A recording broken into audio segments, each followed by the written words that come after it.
Ladies and gentlemen, there is a part of you that needs to die. Not tomorrow, not next year, right now. This version of you, the hesitant, doubtful, fearful self, has no place in the life you're meant to live. But the problem is, you keep feeding it. You hold on to it like an old coat, even though it's soaked in the rain of your past failures. Why? Because it's comfortable, because it's familiar. But let me tell you this, comfort is the enemy of greatness. And if you keep holding on to this weak version of yourself, you will never see the heights you are capable of reaching. Tonight, we're not here for small talk. We're here for something raw, something real. We are here to commit a necessary murder, the death of that weak self. And trust me, once you let it go, what remains will shock you. So listen carefully, because by the end of this, you will no longer be the same person. That voice in your head, the one that whispers, you can't, you're not enough, you'll fail, it's lying to you. It's an echo of old conditioning, shaped by fear, by failure, by people who never saw their own potential and don't want you to see yours. But here's the truth. That version of you, it's an illusion. The real you is buried underneath layers of doubt, waiting to be uncovered. We run from fear as if it's a monster, but have you ever actually looked at it? It's a shadow, a paper tiger with no teeth. Most of what you fear will never happen, and the things that do, they are merely tests, proving to you that you are stronger than you thought. The problem is, we want transformation to be neat and painless. But real change is destruction. It's burning away everything that no longer serves you. Stop avoiding the discomfort of growth. Walk into the fire willingly. In many ancient traditions, there is a saying, die before you die. It means to let go of all the attachments to a false self, to kill off what no longer serves you. When you do this, you will realize something profound. What you thought was you was never really you at all. The moment you stop clinging to your limitations, they disappear. You were never weak, you just believed you were. But beliefs can be changed. All it takes is a decision. Every great transformation is preceded by destruction. The caterpillar dissolves into nothing before it becomes a butterfly. The phoenix burns before it rises. If you want to become your strongest self, you must first be willing to let the weak version of you be reduced to ashes. So here's the challenge. Don't leave this room. Don't turn off this speech. Don't step back into your life carrying that weak version of yourself. Let it die. Right here, right now. Because if you don't, life will do it for you. And trust me, life doesn't ask for permission. It will rip that old self away in ways you don't expect. But if you choose to let it go, to step into your true strength, then what awaits you is something beyond fear, beyond doubt. A self that is limitless, a self that is free. Kill that weak version of yourself. The world is waiting for the real you.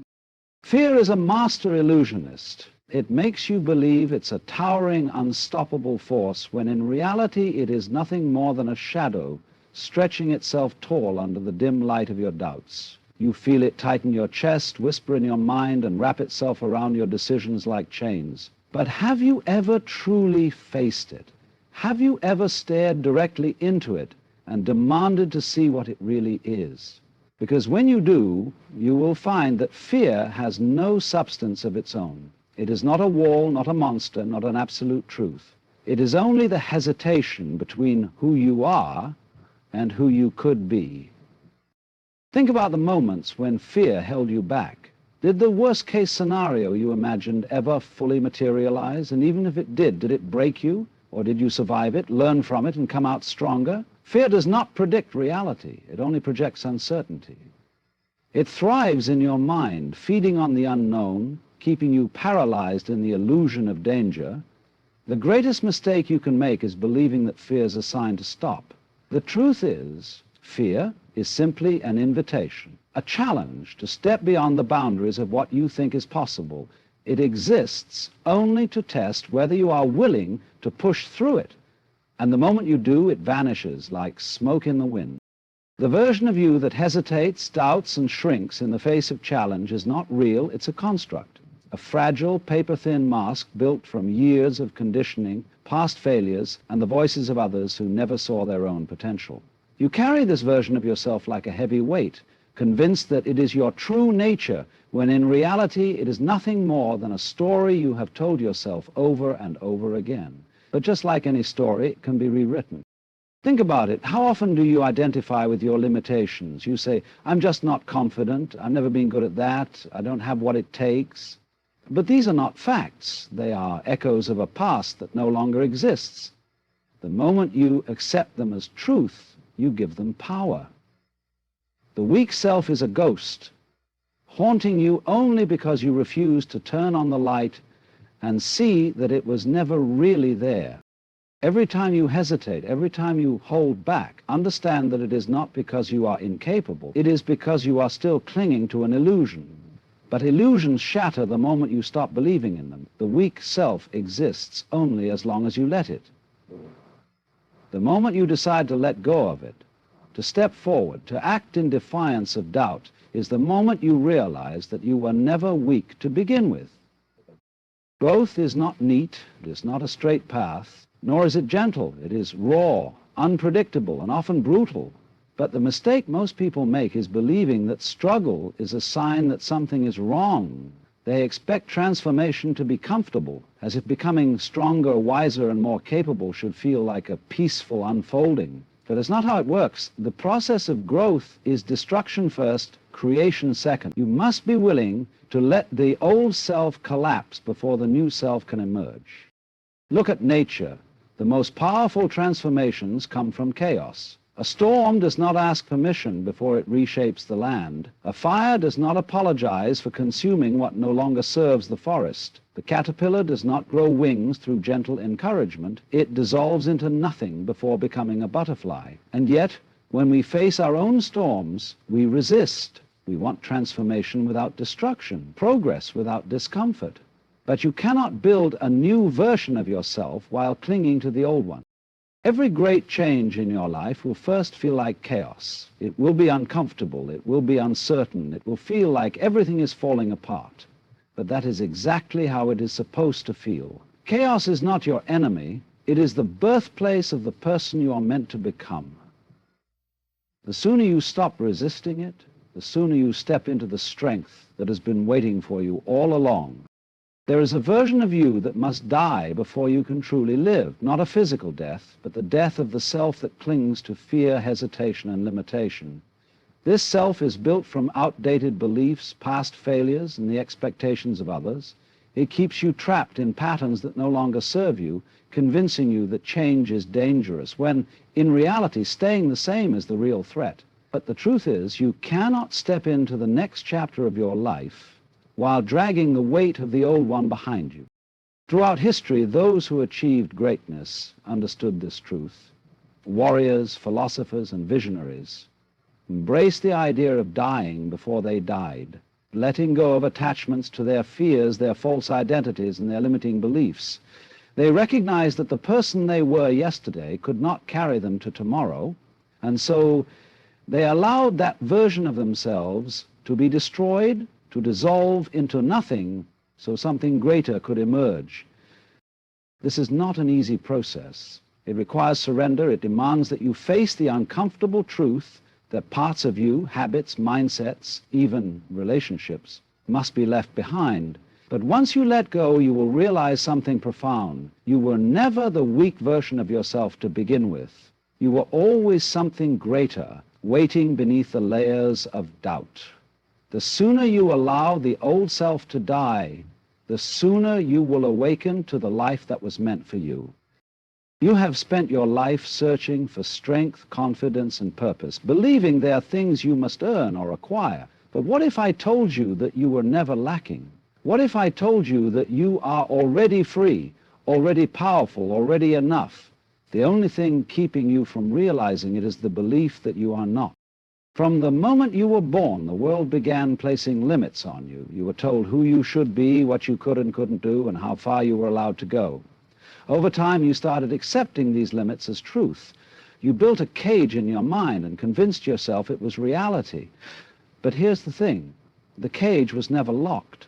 The walls were never real. The moment you decide to stop believing in them, they crumble. Freedom is not something you have to fight for. It is something you have to remember. Every excuse, every hesitation, every reason you give for why you can't be who you want to be is just a story. And stories can be rewritten. The version of you that feels weak, that doubts itself, that hesitates to take action, that version is a fiction. The real you is already strong. The real you is already free. And the only question is, when will you finally realize it? Destruction is not the end, it is the beginning. Every great transformation in life is preceded by loss, by fire, by the breaking down of what once was. Yet when we face our own moments of destruction, we resist. We cling to the ashes of our old selves, terrified to let go, afraid of what comes next. But the truth is, what feels like the end is often just the clearing of space for something greater. You are not meant to remain the same. You are meant to burn, to shed, to rise. The phoenix does not fear the flames, it embraces them. It does not mourn the loss of what it once was, because it understands that in destruction lies rebirth. And you must do the same. The weak version of you, the one filled with self-doubt, hesitation, and fear, has served its purpose. It got you this far. But it cannot take you any further. If you want to become something greater, you must be willing to let that version of yourself be reduced to ashes. This is not an easy process. It will be painful. You will have moments of doubt, moments where you want to retreat into what is familiar. But the fire is not your enemy. It is the forge in which your strongest self is born. And when the flames die down, what remains will not be the same person who entered them. It will be something unbreakable, unstoppable, and limitless. Now you stand at a crossroads. One path leads back to the life you've always known, the same habits, the same doubts, the same excuses.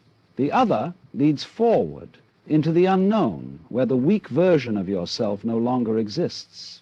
This is not a choice to be made tomorrow, next week, or someday when you feel ready. There is no perfect moment. There is only now. You have everything you need, the strength, the power, the freedom. It has always been within you, waiting to be claimed. The only thing standing in your way is your unwillingness to let go of the person you no longer need to be. But if you can summon the courage to release that version of yourself, to step into the fire, to embrace the chaos of transformation, then what awaits you on the other side is something beyond fear, beyond limits. You are not here to play small. You are not here to stay the same. You are here to rise, to evolve, to become something greater. So make the choice. Kill that weak version of yourself. Let it burn. And step forward into the life that was always meant for you